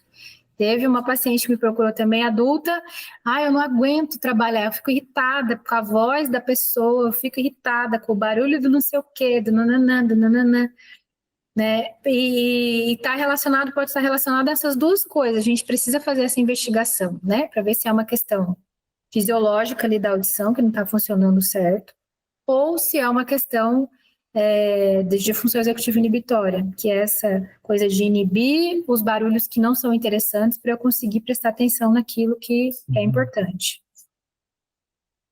Que bom. Legal. Bom saber isso. Eu tô com... Eu acho que tem pessoas que fizeram algumas perguntas. Eu vou... Tem umas perguntas aqui, mas tem a Débora e a Natália estavam com a mão levantada. Eu posso abrir para a Débora, né? Aham. Deixa eu... Débora. Oi, pessoal, boa noite. Boa noite. Oi, Thalita, boa noite. Thalita, eu tinha duas perguntas, então você fez um comentário e me veio mais uma na cabeça. Mas a primeira, ela estava relacionada com a hipersensibilidade em TEA mesmo. Aparece para vocês, tem algum indicador mais específico que apareça para vocês no PAC?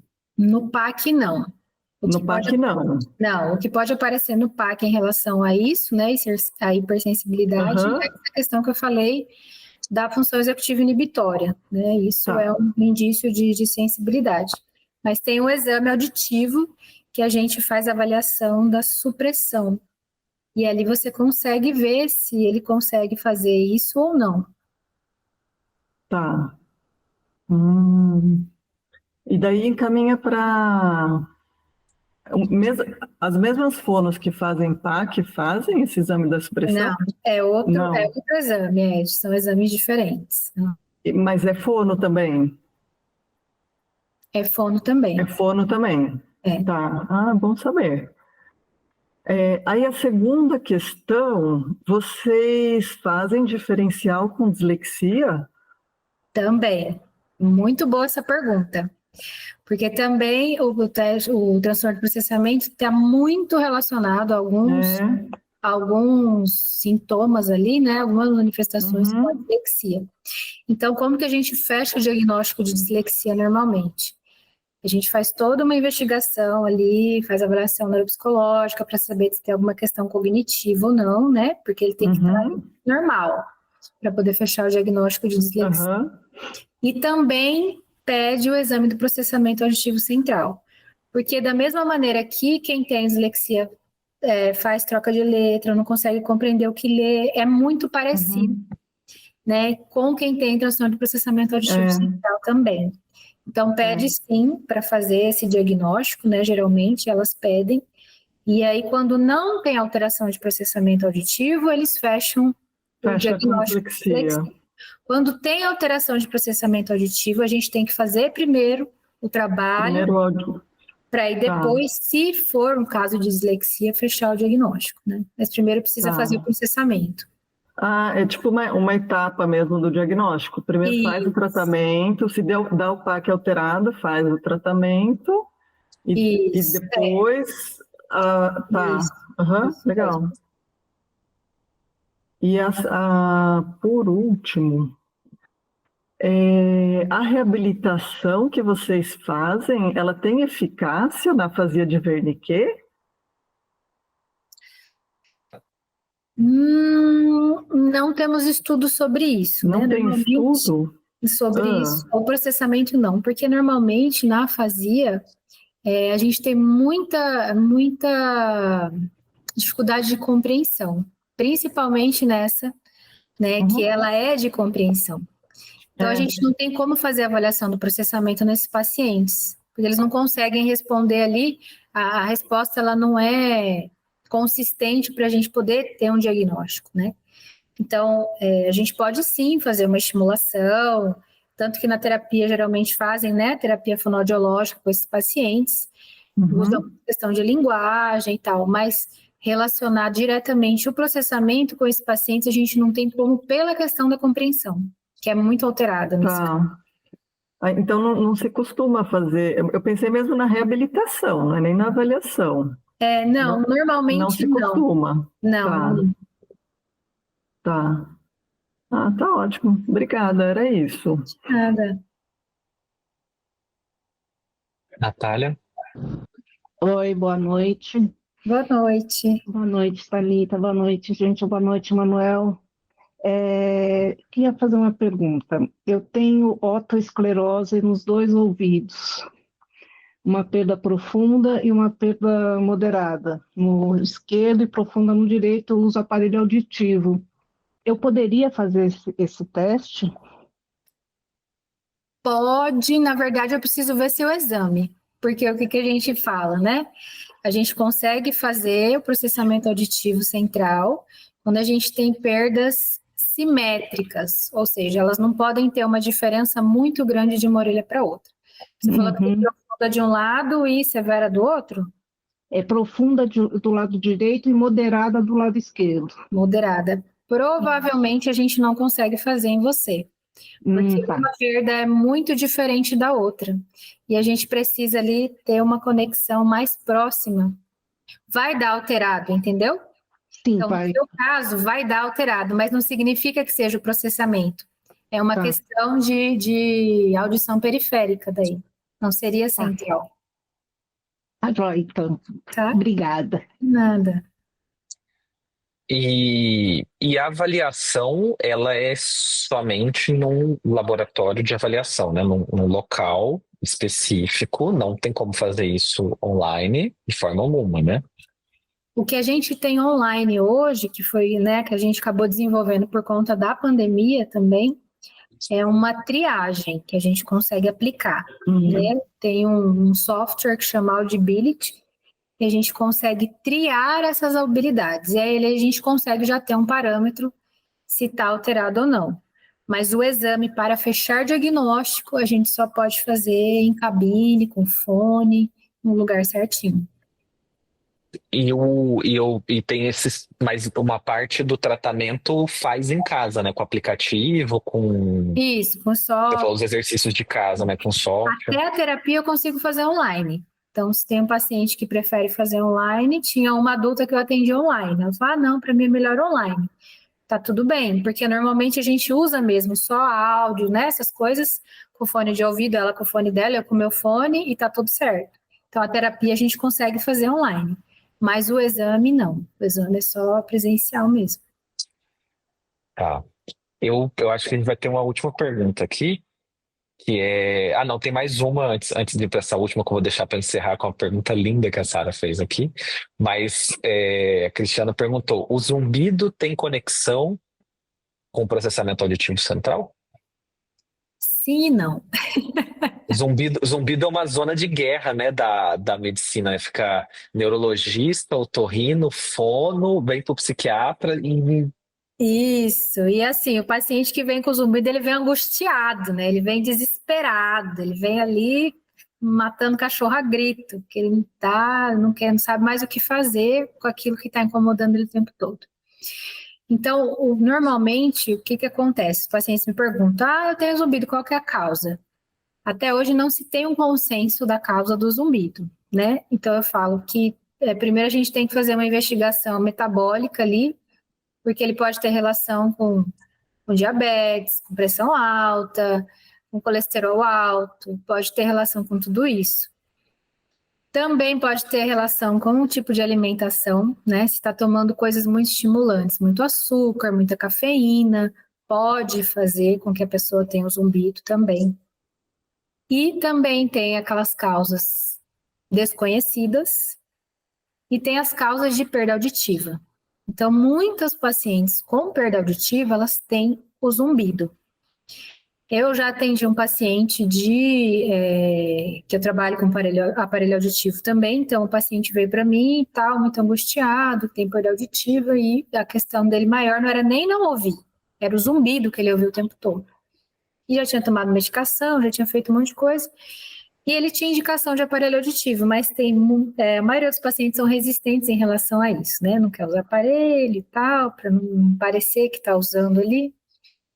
E aí eu falei para ele, vamos colocar um aparelho auditivo, né? Porque você tem indicação, você tem perda auditiva e o seu zumbido está te incomodando muito. Eu acho que com o aparelho auditivo você pode melhorar. E aí a gente colocou o aparelho auditivo nele, e ele melhorou tanto, que ele dormia de aparelho auditivo, para não ficar ouvindo o zumbido enquanto ele dormia, né? Então, eu gosto de exemplificar mais ou menos assim. Quando a gente está num ambiente que a gente está escutando tudo, você está ouvindo os sons externos ali. Você não consegue ouvir muito o som que está ali dentro. Agora, quando você vai para um lugar silencioso, muito silencioso, quando você entra dentro da cabine de audiometria, por exemplo, você consegue ver se você tem algum zumbidinho dentro do seu ouvido ou não. Então, essas pessoas que têm perda auditiva, como elas deixam de escutar o ruído externo, elas ficam ouvindo só ali o interno, e isso grita dentro da cabeça delas, né? Então, o zumbido pode ser isso também. Mas tem uma outra questão do zumbido, que teve uma outra paciente que eu atendi também. Quando a gente tem também essa questão de déficit em função executiva inibitória, quem tem zumbido sofre muito, porque é um ruído que ele também não consegue deixar de ouvir, né? Porque ele não tem ali a questão da função executiva inibitória, ele não consegue falar, vou ignorar para prestar atenção no que eu quero. E fica aquele barulho muito grande. Então, teve uma paciente adulta que me procurou com essa queixa. Falou, eu tenho muito zumbido, eu não sei o que eu faço, não sei o que lá. E aí eu fiz o exame dela, deu muita alteração de processamento e muita alteração de função executiva inibitória também, né? Mas ela não quis fazer tratamento, nada, deu uma sumida. Mas tem relação, não que o processamento traga o zumbido, sabe? Mas se a pessoa tem alteração de processamento, ela consegue se irritar muito mais com a presença do zumbido. Entendi.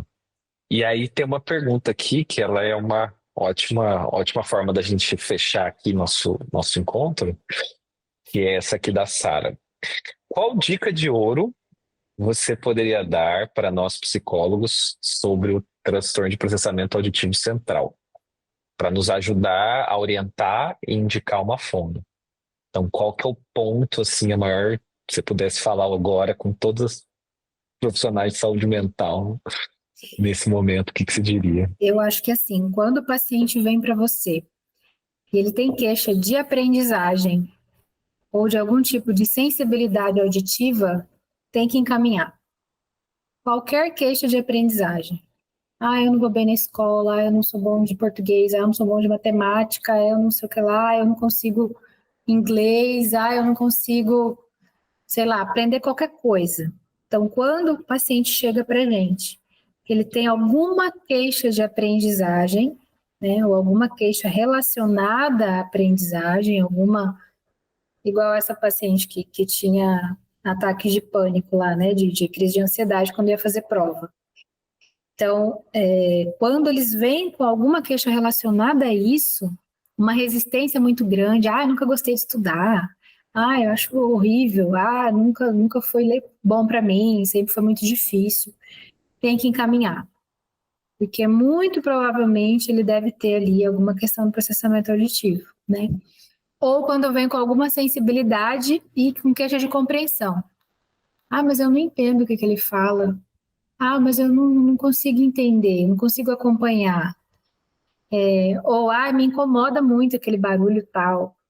Então, também tem que encaminhar, né? Porque pode ser que a gente consiga resolver com a terapia do processamento ou até em conjunto com outras terapias, né? Que eu acho mais legal. Eu falo que o caminho, a gente chega mais longe junto, né? Quando a gente vai junto, a gente chega mais longe. E você falando, me veio um outro exemplo que eu já vi, que eu suspeitei também, que é: eu odeio gente. Eu odeio gente, e aí você vai perguntar pra pessoa, na verdade, eu odeio a voz de seres Isso. humanos, né? Ela não é que ela odeia pessoas, ela odeia voz de gente perto dela. Ela odeia gente, porque gente mastiga, gente respira alto, e ela fica toda com um incômodo de barulhinhos e barulhos, e aí acaba, aí você come, aí às vezes aparece esse ponto, aí você vai perguntando, mas e a sala de aula, tal, escola, aí você vai puxando, né? Isso. Tem uma terapeuta que ela também sempre me encaminha os pacientes quando eles vêm, porque ela trata muito questões, assim, uma terapeuta integrativa, e ela sempre trata muitas questões de depressão, ansiedade, né? Os pacientes que vêm geralmente muito angustiados, quando eles vêm, até pacientes com dependência química, né? E aí, quando eles vêm com esse relato de que ela vai fazendo ali, vai conversando, a anamnese, tentando entender qual que é a raiz do negócio, e quando eles vêm com esse relato de e para mim sempre foi muito difícil estudar. A minha mãe sempre brigou muito comigo por causa da escola. Eu sempre tive muita dificuldade, eu nunca gostei de... Ela sempre me encaminha, ela fala, não, vai fazer o exame, porque geralmente essas pessoas, elas têm alguma característica, né? Tem algum transtorno do processamento auditivo. E aí, fazendo a terapia junto com a terapia dela, eles conseguem ter um resultado muito melhor. Que coisa, muito bom. Muito bom, fiquei feliz. Achei fantástica a aula. Assim, muito bom. O pessoal está aqui agradecendo no chat, e a gente vamos manter contato, viu, Thalita? Porque é de verdade, assim, conforme a gente vai ouvindo isso, eu sinto que a gente percebe o tanto que a gente tem para aprender. Tipo, porque quem que imaginaria, né? A gente sai muito do tradicional na avaliação, na conversa de saúde mental, trazendo isso. Eu nunca tive, eu fiz psiquiatria, eu fiz, sabe, fiz medicina, eu fiz psiquiatria. Nunca ouvi falar dessa questão. Nunca passou isso.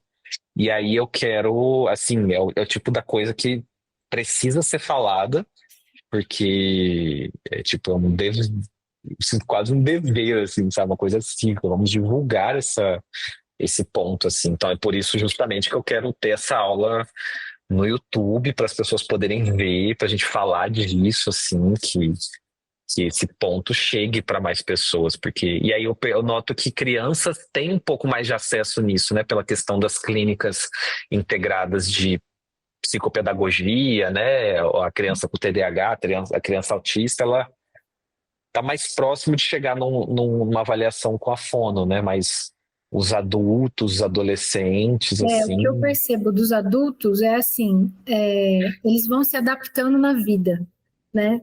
E aí vão procurando caminhos ali que não dependam muito dessas questões. Então é aquela coisa que ele vai desenvolvendo mecanismos para poder amenizar aquela situação durante a vida, mas o problema continua lá, né? Então, às vezes ele fala, mas eu sempre fui assim, né? E tá tudo bem. Então, é por isso que eu percebo, às vezes a criança, como ela tá ali naquela fase que tá dando problema na escola, aí eles já ficam mais desesperados para tentar resolver. Como o adulto já tá ali meio que bem estabelecido, entre aspas, dependendo da situação, né? Ele já aprendeu a lidar um pouco com essas questões. Então, por isso que às vezes procura menos. E como você falou, né? Procura um psiquiatra porque eu não consigo, eu estou me irritando muito no trabalho. O que normalmente o psiquiatra acha? Que tá, né, com alguma coisa ali, mas não vai imaginar que seja uma questão auditiva, né? Então, por isso que é muito difícil a gente atender um adulto ou fechar um diagnóstico no adulto. Porque eles também não são encaminhados, eles não fazem ideia também disso, né? ter o nome, ter o diagnóstico muda tudo, assim, faz muita diferença. Aí você tem um norte, você tem um fio para seguir, né? E a gente sempre fica aqui buscando, aqui pra gente, né? E para todo mundo, a gente deve sempre manter como a grande busca é o que que dá para resolver. Explicação de coisa que não dá para resolver, a gente tem infinitas. Então tem um monte de questão, vai falar assim, isso aqui é para ser, isso aqui não tem jeito, isso aqui é seu jeito, isso aqui é você, isso aqui é o que que dá para resolver? Quando eu ligo essa chave do que dá para resolver, a gente fica, sabe, realmente incomodado, curioso, e eu acho fantástico como que o processamento auditivo é algo que dá para resolver. Então a gente precisa estar olhando para isso muito mais do que a gente olha, porque se dá para resolver é mudar a vida, né? Mudar a vida é uma coisa linda. Tem um relato de uma paciente minha que ela era uma adolescente, assim, estava lá 12, 13 anos mais ou menos. E ela passava horas infindáveis estudando, muitas horas estudando, né? E a mãe cobrava porque precisava ir bem, e ela ficava horas e horas estudando, horas e horas estudando. E aí ela tinha um processamento alterado, a gente fez a terapia com ela, e aí ela começou a ir bem nas provas e começou a precisar estudar menos. Então, assim, sobrava tempo. E aí a mãe dela e ela ficavam assim, mas e agora, o que eu vou fazer? Eu não preciso mais ficar estudando tanto tempo, filha, vai viver, vai fazer outras coisas, né? Vai ser feliz, fazer atividades que você gosta. Então, às vezes, a pessoa ela fica ali achando que aquilo é o normal. Eu estudar muitas horas é normal. Isso é normal, eu ficar ali horas e horas infindáveis. E não é, né? Não é para ser sofrido, não é para ser penoso. Claro que existem alguns conteúdos mais complexos e tal, mas, no geral, não é para você viver em função disso, né? E aí eu achei muito interessante que ela ficou assim, ela não sabia o que fazer com o tempo livre dela que ela tinha agora. Porque eu não precisava mais estudar tanto tempo. Que bom, que inspirador. E então a gente pode ficar por aqui. Foi muito boa a aula. Eu vou até reforçar para as pessoas assistirem, independente de onde elas estiverem na formação, porque está realmente fantástico. E vamos ficar por aqui. Mas eu vou querer convidar a Thalita para fazer podcast, para a gente vai, esse negócio de não ter da rede social vai acabar agora. A gente vai colocar na rede social. Vão aparecer. Tem que sair minha rede social aí. Isso, vamos fazer acontecer, que vai ser muito legal, merece mesmo, tá? Vamos sim. Então é isso. Obrigado a todos que estiveram até aqui. Obrigado, Thalita, novamente, por ter aceito esse convite. Até a próxima, a todos. Obrigada pela atenção de todos aí. Beijo. Tchau. Muito bem, então essa foi a aula de transtorno de processamento auditivo central, uma das aulas extras, uma das aulas bônus que a gente teve na formação Desafios Diagnósticos. E eu vou deixar o contato da Thalita aqui na descrição do vídeo. Então o contato da Thalita está na descrição do vídeo, vocês podem pegar ali na descrição. Quem não se inscreveu, se inscreva, tá? Porque vocês viram a qualidade, o nível dessa aula, e vocês viram tanto que o assunto é pouco falado. Você já tinha ouvido falar de transtorno de processamento auditivo central? Você já tinha ouvido falar disso? Porque eu nunca tinha ouvido falar até o dia em que eu fui pesquisar, encontrei na internet, eu fui atrás. E depois que eu percebi isso como psiquiatra, muita coisa mudou. Porque eu percebi várias situações que não estavam melhorando quando eu descobria tinha esse diagnóstico. Então, hoje em dia, eu encaminho, busco descobrir esse diagnóstico e encaminhar para avaliação da fono. No caso, eu consigo encaminhar diretamente para a Thalita, mas se você não está aqui em Cuiabá, você pode buscar isso em outras cidades. Então você pode buscar isso na sua cidade, ver o fono que trabalha com a avaliação do transtorno do processamento auditivo central, tá? Isso não tem idade para ser descoberto, não tem idade para tratar. Então, conforme você conseguir o tratamento, talvez você tenha um ganho enorme de bem-estar, de qualidade de vida. E a gente tem sempre que se manter nessa linha da melhora, de encontrar o que pode ser melhorado, de encontrar o que pode ser transformado e correr atrás desse bem-estar, tá? A gente não deve se contentar com uma melhora meia boca. É para ficar bem, é para se sentir bem E aí você faz tudo para isso, você vai atrás. Inclusive, se precisar, você vai numa fono. Olha só, você achou que você nunca ia numa fono? Talvez você vá. Talvez você vá, porque talvez tenha esse diagnóstico, você tem dificuldade de estudo, tem dificuldade de aprendizado, tem toda essa dificuldade que você acha que é de uma coisa, que é de um TDAH, que é de uma dificuldade sua, que é uma coisa que você é assim, você descobre uma questão que pode ser transformada, tá? Então é realmente com essa intenção que eu disponibilizei toda essa aula aqui, não é uma coisa que eu costumo fazer, mas vale a pena com certeza. Me conta aqui nos comentários o que você achou, se você se identificou, se você já tinha ouvido falar do TPAC, né, o transtorno do processamento auditivo central, e a gente se vê na próxima, tá? Tchau, tchau.